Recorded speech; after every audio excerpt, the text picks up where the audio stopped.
Hello दोस्तों, आप सभी का स्वागत है आपके अपने यूट्यूब चैनल अंकित क्लासेस पे। जैसा कि आप सभी को पता होगा, एनटीपीसी और ग्रुप डी का टेस्ट सीरीज ऑफलाइन स्टार्ट हो चुका है और उस क्वेश्चन का पीडीएफ आपको अंकित एप्लीकेशन पे, अंकित क्लासेस के एप्लीकेशन पे आपको मिल जाएगा और वो सारा क्वेश्चन का सॉल्यूशन मैथ और रीजनिंग का आपको इसी यूट्यूब चैनल के माध्यम से मिलते रहेगा। तो टेस्ट नंबर फर्स्ट का मैथ का सॉल्यूशन आपको मिल चुका है। चलिए हम लोग रीजनिंग के सॉल्यूशन पे आते हैं। रीजनिंग क्वेश्चन नंबर 40 से स्टार्ट था। तो पहला नंबर क्वेश्चन में देखिए दिया हुआ है कि एक परिवार में एक्स और वाई बहनें हैं। बहनें हैं मतलब एक्स और वाई ये आपस में बहन है। आगे क्या कहा कि ए की माता वाई है, यानी वाई माता है किसका? ए का माता वाई है। और आगे कहा कि ए का पुत्र सी है। ए का पुत्र जो है वो क्या है? सी है। जैसे जैसे जनरेशन बढ़ते जाएगा, घटते जाएगा, तो उसको हम लोग ऊपर और नीचे लिखेंगे और जिस जगह मेल और फीमेल का पता कंफर्म हो जाए, मेल को प्लस से इंडिकेट करेंगे और फीमेल को माइनस से इंडिकेट करेंगे। पहले ही क्वेश्चन में पता था कि एक्स और वाई बहनें हैं, यानी एक्स और वाई दोनों क्या है? बहन है। आगे कहा कि एक्स का पुत्र बी है। एक्स का पुत्र जो है वो क्या है? बी है, यानी इसके बारे में पता चल गया। कह रहा है आगे क्या कहा कि निम्न में से कौन सा कथन सही है, ये आपसे पूछा जा रहा है। आगे कहा ए की माता, इस क्वेश्चन को देखिएगा, ए की माता वाई है और ए का पुत्र सी है। ए का पुत्र सी है। अब निम्नलिखित में से कौन सा कथन सही है वो आपसे पूछा जा रहा है। आगे कहा बी और ए चचेरे या मौसेरे भाई हैं, यानी बी का रिलेशन ए के साथ कहा जा रहा है। तो आपको पता है कि बी की माँ एक्स और ए की माँ वाई दोनों आपस में बहन है, तो ये दोनों आपस में क्या होगा? मौसेरे भाई या चचेरे भाई, यही बात हो सकता है। तो मेरे हिसाब से पहले नंबर क्वेश्चन ही आपका क्या हो जाएगा? सही हो जाएगा। आगे कहा कि एक्स और वाई का पुत्र ए है। एक्स और वाई का पुत्र तो ए नहीं हो सकता क्योंकि ये दोनों तो आपस में बहन था, तो वाई का पुत्र ए होगा। आगे कहा बी का पिता एक्स है। बी का पिता क्या है? एक्स है। बी का पिता तो एक्स नहीं है, बी की माँ है। सी की दादी माँ एक्स है। सी की दादी माँ एक्स नहीं है, सी की दादी माँ क्या है? वाई है। अब एक चीज आप देखिए कि यहाँ बी के बारे में पता चल गया है, लेकिन ए के बारे में हम कंफर्म नहीं है कि ए क्या है। ये तीनों ऑप्शन तो एकदम नहीं हो सकता है, ये कहीं से बैठ ही नहीं रहा। आप बताइए कि ये अगर इनमें से कोई नहीं रहता तो हम लोग लगा सकते थे। अभी यहाँ पर ए के बारे में हम कंफर्म नहीं है कि वो प्लस है या माइनस है, यानी ये पुरुष है या महिला है। तो लेकिन ये दोनों आपस में चचेरे भाई और चचेरी बहन भी हो सकता है। अगर इंग्लिश में यही बात रहता, कजन के बारे में लिखा हुआ रहता, तो हमको कोई दिक्कत नहीं था। लेकिन हिंदी में थोड़ा सा प्रॉब्लम होता है, लेकिन हिंदी के हिसाब से ये भी अभी सही है, यानी 40 का क्वेश्चन नंबर 1 सही हो जाएगा। क्वेश्चन नंबर आप आइए 41 पे। 41 नंबर क्वेश्चन में क्या कहा गया है कि रमेश दिनेश से बड़ा है। रमेश जो है वो किससे बड़ा है? दिनेश से बड़ा है। आगे कहता है रमेश दिनेश से बड़ा है, यानी रमेश जो है वो दिनेश से बड़ा है और दिनेश से बोमन छोटा है। दिनेश से बोमन छोटा है, यानी दिनेश से बोमन छोटा है। दिनेश से छोटा कौन है? बोमन है। इन सब में से सबसे छोटा कौन है? तो सबसे छोटा आपको दिख रहा है कि बोमन हो जाएगा। फिर आप समझिए, रमेश से दिनेश बड़ा है, रमेश से दिनेश बड़ा है, रमेश से दिनेश बड़ा है। यही हम उल्टा लिख दिए हैं यहाँ पे, यानी ये लाइन नहीं होगा। क्या कह रहा है कि रमेश से दिनेश बड़ा है, यानी रमेश से बड़ा कौन है? दिनेश।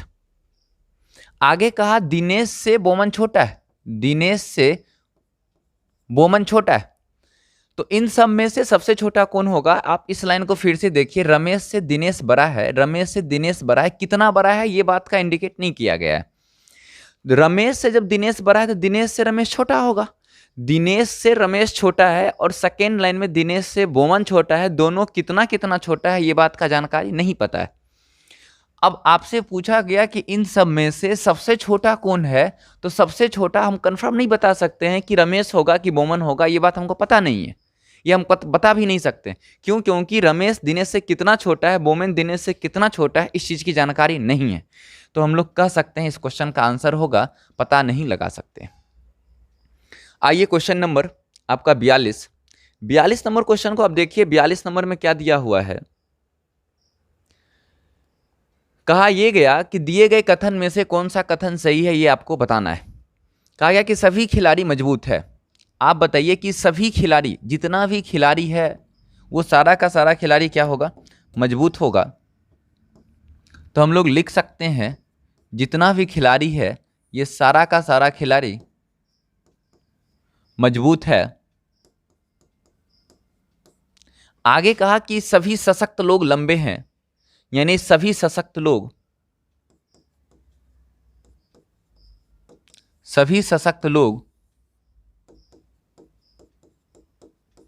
लंबे हैं। आगे क्वेश्चन में यह कहा गया कि अजीत सशक्त है। अजीत सशक्त है मतलब अजीत सशक्त है तो अजीत तो अंदर आ जाएगा। अजीत सशक्त है और सारा सशक्त आदमी लंबे हैं, और इस लाइन में कहा था कि सभी खिलाड़ी मजबूत हैं, तो सभी खिलाड़ी क्या है, मजबूत। आगे अब देखिए क्वेश्चन में क्या कहा कि अजीत एक खिलाड़ी है। आप ये बात बताइए, अजीत और इस बॉक्स में कोई मिलावट है, यानी कहीं से मिक्स किया गया है? नहीं है, दोनों अलग अलग बॉक्स है, दोनों को मिला नहीं सकते। अजीत को हम खिलाड़ी पे ला ही नहीं सकते, तो पहला नंबर क्या हो जाएगा, गलत। अजीत यहां होना चाहिए, अजीत लंबा है। आप बताइए कि अजीत जो है वो लंबा है, अजीत तो लंबा है। यहां ये बात थोड़ा सा इरर टाइप से लिखा हुआ है। अजीत एक लंबा खिलाड़ी है, अजीत एक लंबा खिलाड़ी है। आप ये बात बताइए कि सभी सशक्त लंबे हैं, यानी सभी सशक्त लंबे हैं, तो अजीत भी क्या होंगे, लंबे होंगे। यहाँ पर पता नहीं ये बात क्या दिया हुआ है, इस चीज़ का तो पता नहीं है वहाँ क्या होगा, अजीत मजबूत होगा या कुछ और होना चाहिए था। अजीत एक लंबा खिलाड़ी है। आप खुद बताइए कि सभी सशक्त लोग लंबे हैं, यानी जितना सशक्त लोग था वो सारा लंबा था, और अजीत सशक्त था, तो अजीत क्या होगा, लंबा भी होगा। ये लाइन तो सही है, लेकिन इस लाइन के बारे में अभी हम कंफर्म नहीं है, यहाँ थोड़ा सा एडिट है कुछ, तो आप इसके हिसाब से अभी तक तो सी सही था, लेकिन ये बात कंफर्म नहीं है, आप इसको थोड़ा सा छोड़ दीजिए। आइए क्वेश्चन नंबर 43 पे। 43 में क्या कहा गया है कि एक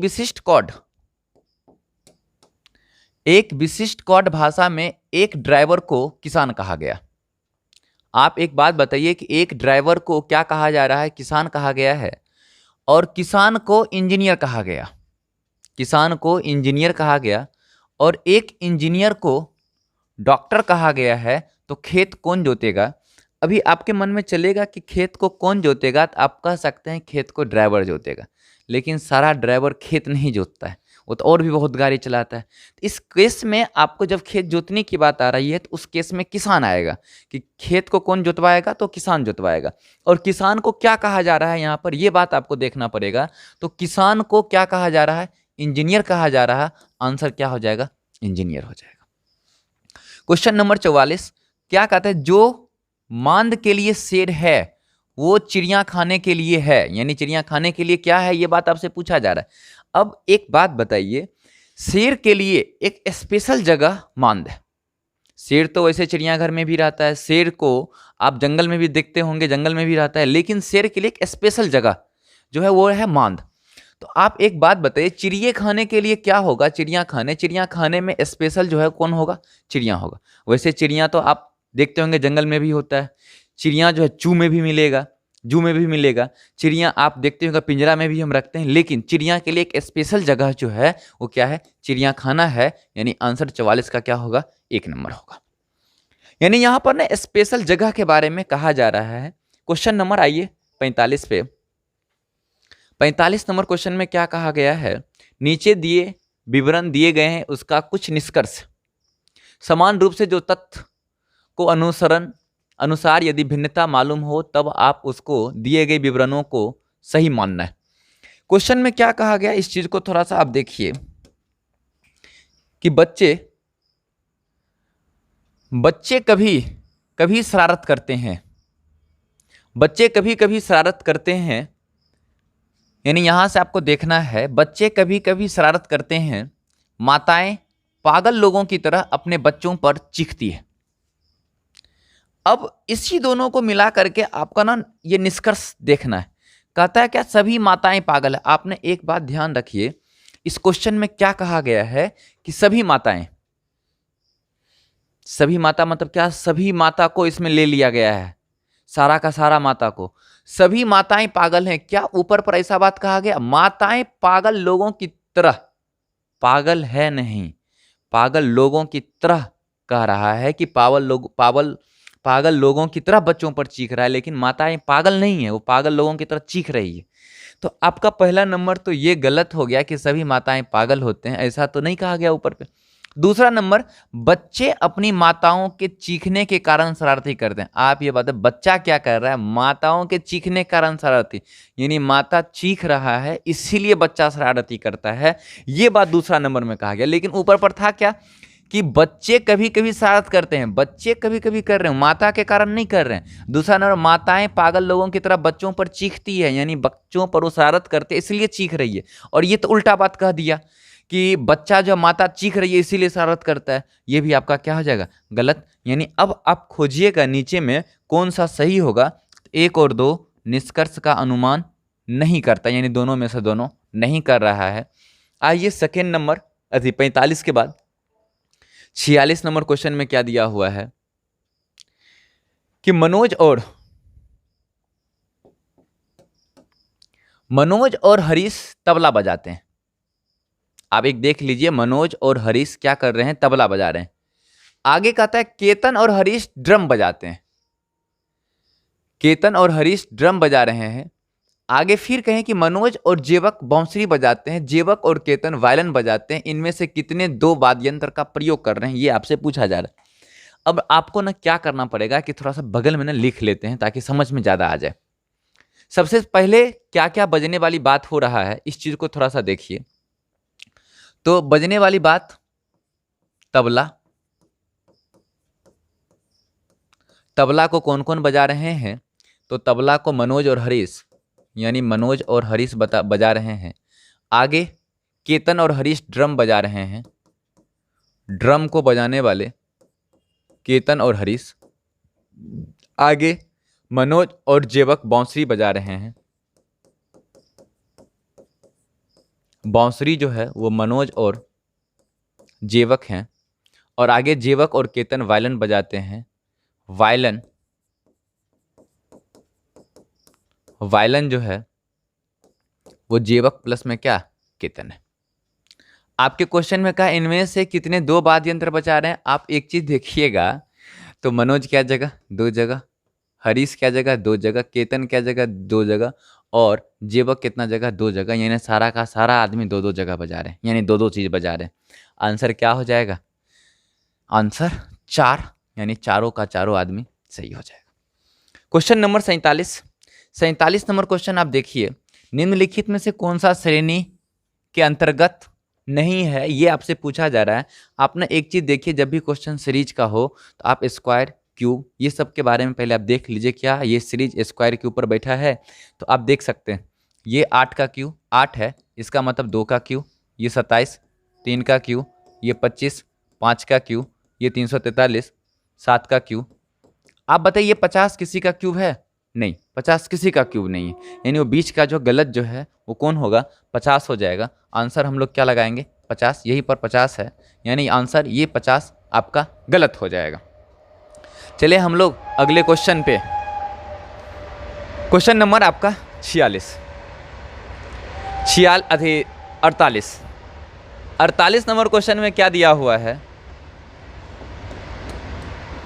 कहता है कि 26 छात्रों की कक्षा में सैमुअल, 26 छात्रों की कक्षा में सैमुअल सबसे छोटे में 8वां, यानी सबसे छोटा में 8वां है। यदि कक्षा में सबसे लंबे से उसकी तुलना की जाए तो उसकी स्थिति क्या हो जाएगी। ये बात आपको बताना है, हम बता भी सकते हैं। आप देखिए थोड़ा सा, 26 स्टूडेंट टोटल कक्षा में है और सैमुअल सबसे छोटे से 8वां है, यानी ये पूरे लाइन यानी पूरे स्टूडेंट जो है वो टोटल 26 स्टूडेंट है। आगे का छोटे से 8वां नंबर, छोटे से अगर 8वां नंबर पर है, इसका मतलब कि इसके नीचे जो है 7 स्टूडेंट होगा। सही है। आगे क्या कहा जा रहा है, यदि कक्षा में सबसे लंबे से उसकी तुलना किया जाए तो उसकी स्थिति क्या हो जाएगी। आप एक बात बताइए, अगर हम लंबा से तुलना करें तो ऊपर से तुलना करना पड़ेगा। अगर यहां तक 8 हो गया, टोटल 26 था, तो यहां तक जो ऊपर पर वैल्यू होगा, 8 को छोड़ करके ऊपर का जो वैल्यू होगा वो कितना होगा, 26 में से 8 चला जाएगा 18, यानी ऊपर से 18 नंबर, यानी इस व्यक्ति को छोड़ करके ऊपर से 18वां नंबर है। 18 व्यक्ति है। 18 व्यक्ति के बाद ये व्यक्ति होगा तो 19वां व्यक्ति हो जाएगा, आंसर 19 हो जाएगा। लेकिन हमको ना ये सब चीज बनाने की कोई जरूरत नहीं है। क्या करना है, नीचे से 8वां का मतलब क्या, 8वां नंबर पर नीचे से है, यानी उससे नीचे 7 आदमी है, वो नीचे से 8वां नंबर पर था, उसके नीचे कितना 7, तो आप ऊपर से जो वैल्यू ला रहे हैं टोटल 26 में से 7 घटा दीजिए, वो उसका स्थान हो जाएगा। यानी 26 में से 7 घटा देंगे तो क्या आएगा, 19 आ जाएगा। क्या कर रहे हैं देखिए, ये टोटल वैल्यू 26, कोई व्यक्ति 8वां नंबर पर नीचे से है, इसका मतलब इसके नीचे 7 आदमी होगा। ऊपर से इस व्यक्ति का स्थान, यानी ये व्यक्ति के बारे में कहा गया, इस व्यक्ति का स्थान, इस व्यक्ति के नीचे क्या आदमी 7, ऊपर से क्या मा स्थान, 26 में से 7 घटा दीजिए, आंसर क्या हो जाएगा, 19 हो जाएगा। चलिए आप अगले क्वेश्चन पे, क्वेश्चन नंबर आपका 49वां नंबर क्वेश्चन में क्या कहा गया है,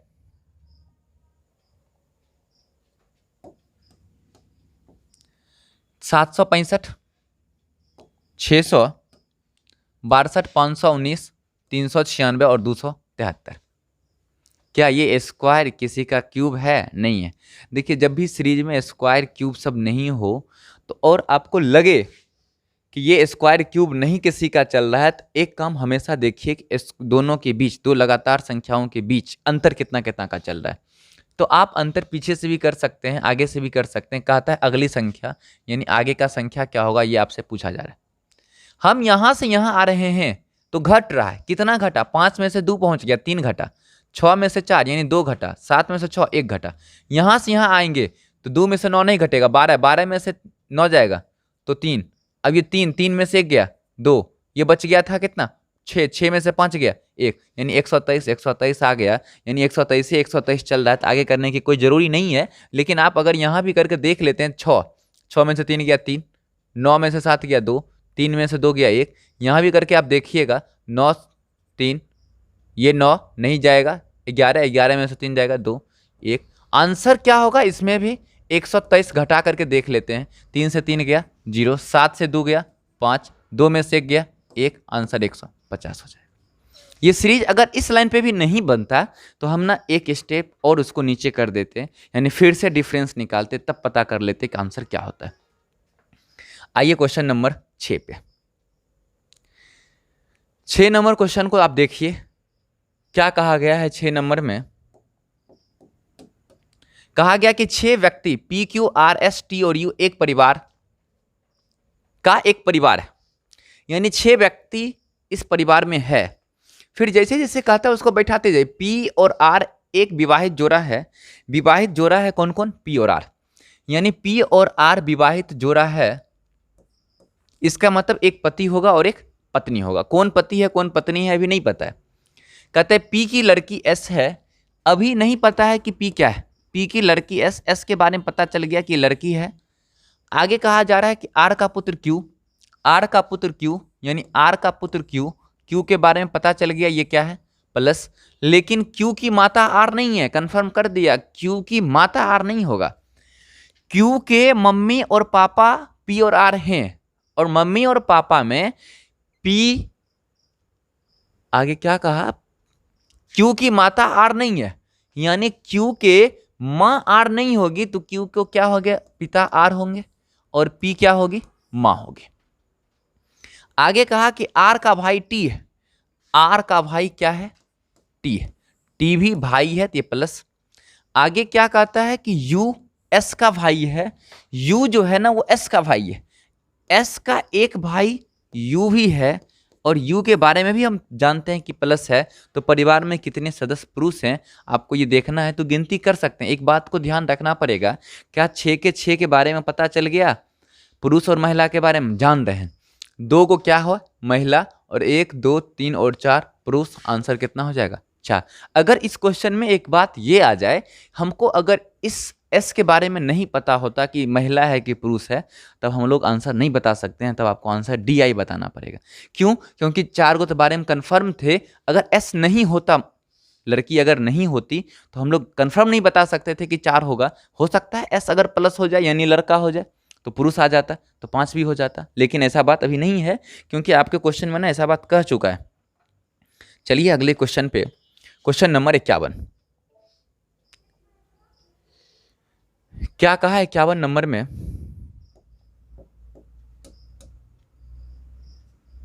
जोशी ने चित्रा से कहा, क्या कहा जोशी ने चित्रा से? तुम्हारी पुत्री के पिता मेरे भाई के पुत्र हैं। देख लीजिए, जोशी ने चित्रा से कहा, ज्योति कह रही है, जोशी कह रही है किससे? चित्रा से। तुम्हारी पुत्री के पिता यानी चित्रा जो है, इसकी पुत्री, चित्रा की पुत्री के पिता। आप बताइए, चित्रा के पुत्री के पिता जो होंगे, चित्रा के पुत्री के पिता यानी इसके पुत्री पर हम आ गए, और अब इसके पिता पर अगर जाएंगे तो चित्रा के क्या होंगे? हस्बैंड होंगे। ये इसके पिता है, यानी तुम्हारी पुत्री के पिता मेरे भाई, मेरे भाई का मतलब क्या? अब जोशी, अब जोशी पर आप आ जाइए। जोशी के भाई, जोशी के भाई के पुत्र हैं। आप एक बात बताइए कि जोशी ये और ये भाई है, और इसके पुत्र ये हैं, यानी पुत्री के पिता और इसके पिता ये आ जाएंगे, इसके पिता ये आ गए।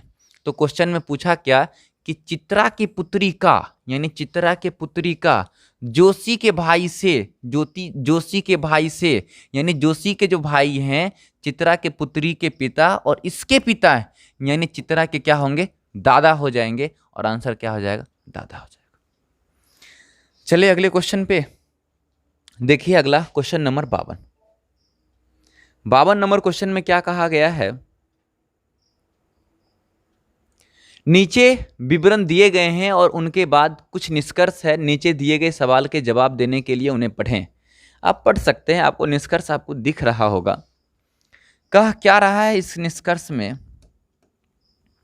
कि इन दिनों कॉलेज की शिक्षा बहुत खर्चीली हो गई है, यानी कॉलेज में जो खर्च हो रहा है वो बहुत ज़्यादा हो रहा है। कोई बात नहीं है, बहुत ज़्यादा हो रहा है तो होने दीजिए इसको। आगे क्या कहता है कि कॉलेज की शिक्षा कुछ लोगों तक ही सीमित कर देनी चाहिए।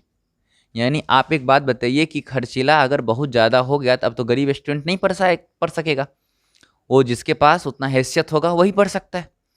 और आगे कहा शिक्षा, कॉलेज की शिक्षा कुछ लोगों तक ही सीमित कर देनी चाहिए। मतलब क्या कि अब गरीब आदमी नहीं पढ़ेगा, जो अमीर होगा, जो पैसा दे सकता है वही आदमी पढ़ सकता है। आगे नीचे में देखिए क्वेश्चन में क्या, कोई भी कॉलेज जाने की क्षमता नहीं रख सकता है। ऐसा बात तो नहीं है, जो आदमी अमीर होगा वो कॉलेज नहीं जाएगा, जाएगा, उसका हैसियत है तो जाएगा कॉलेज। यानी पहला नंबर डाटा आपका गलत दे दिया है, यानी ये निष्कर्ष गलत है। क्या कहता है? गरीब को भी कॉलेज की शिक्षा तक पहुंच होनी चाहिए। आप बताइए कि अगर कॉलेज का बहुत ज़्यादा फीस हो चुका है, बहुत ज़्यादा हाई हो गया है, और कॉलेज में कह भी दिया है कि हम लिमिट आदमी को रखने के लिए तैयार हैं, कुछ लोगों तक ही सीमित रहना है, यानी जो हाई पैसा वाले देने वाले हैं उसी वहीं तक लिमिट रहेगा, तो गरीब आदमी का पहुंच कैसे हो सकता है? ये भी नहीं हो सकता है। यानी इस क्वेश्चन में भी कोई निष्कर्ष सही होने वाला नहीं है, ना 1 और 2 दोनों में से कोई नहीं सही होगा। यानी आंसर क्या हो जाएगा? 4 नंबर हो जाएगा। आइए क्वेश्चन नंबर 52 के बाद 53 पे। 53 नंबर क्वेश्चन में क्या कहा गया है कि जो अनोखा है, जो अनोखा है वह मालूम करें। मंदिर, ईंट, महल, घर। सबसे अनोखा क्या? मंदिर, महल, घर बना हुआ है और ईंटा उसका एक टुकड़ा है, एक भाग है छोटा सा, तो सबसे अलग कौन होगा? तो ईंट हो जाएगा।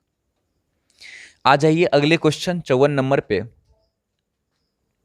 क्या कहा जा रहा है 54 नंबर में?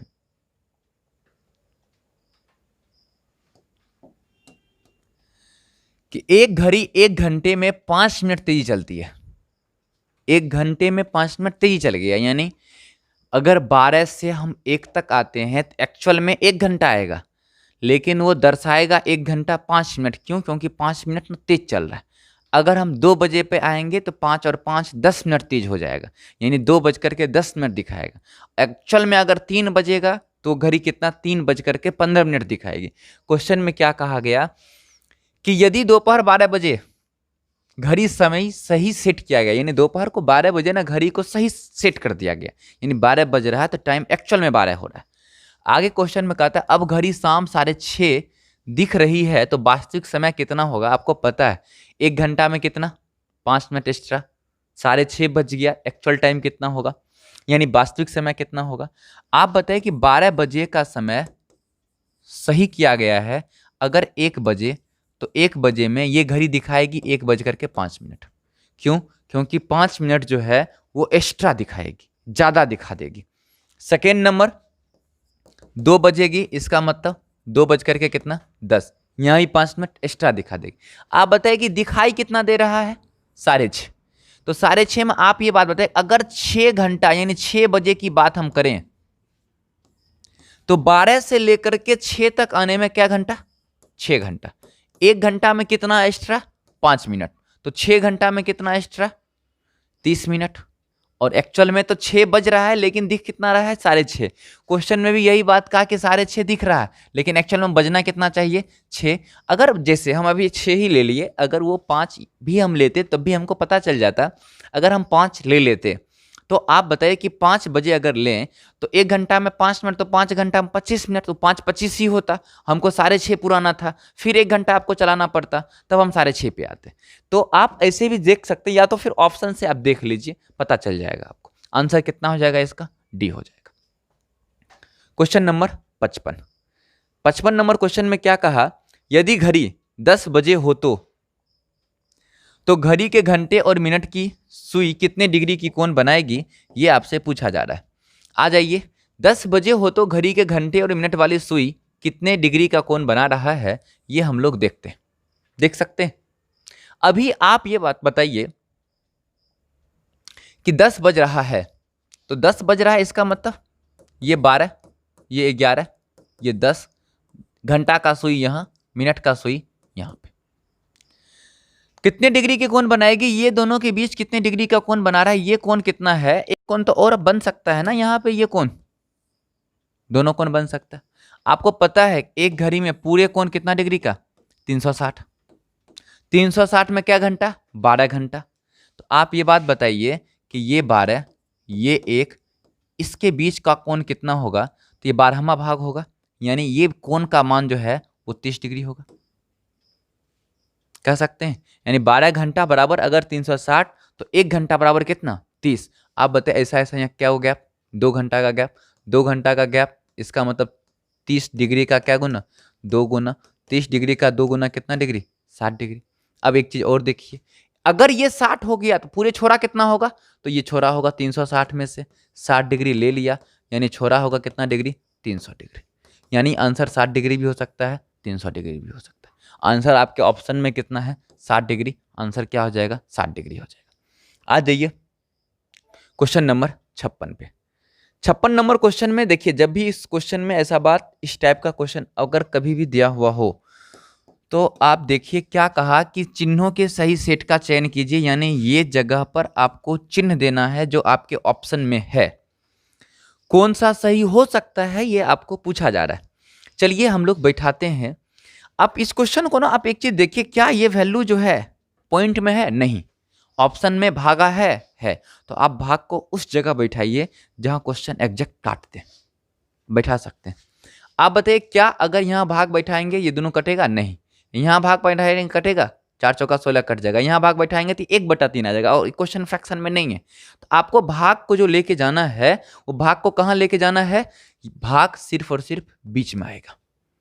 ये दोनों तरफ कुछ भी हो जाएगा लेकिन भाग को कहाँ लेना है, बीच में। सबसे पहला नंबर स्टेप भाग को यहीं बैठा करके चेक करना है। आगे हम और भी यहाँ भी बैठ सकता है, पॉइंट में जाएगा, ये भी पॉइंट में कहीं से और 2 जगह अगर भागा आ जाता तो दोनों को हम जोड़ करके पूरा सकते हैं, लेकिन अगर 2 जगह भागा होगा तो। लेकिन आप अगर एक जगह पहले यहीं बैठाइए, यहाँ बैठाना है, यहाँ बैठा हुआ है बीच में नहीं, यानी एक ये बैठेगा, एक ये बैठेगा और एक ये बीच में भागा नहीं है, पहले इसको चेक नहीं करना है, आप इसको छोड़ दीजिए।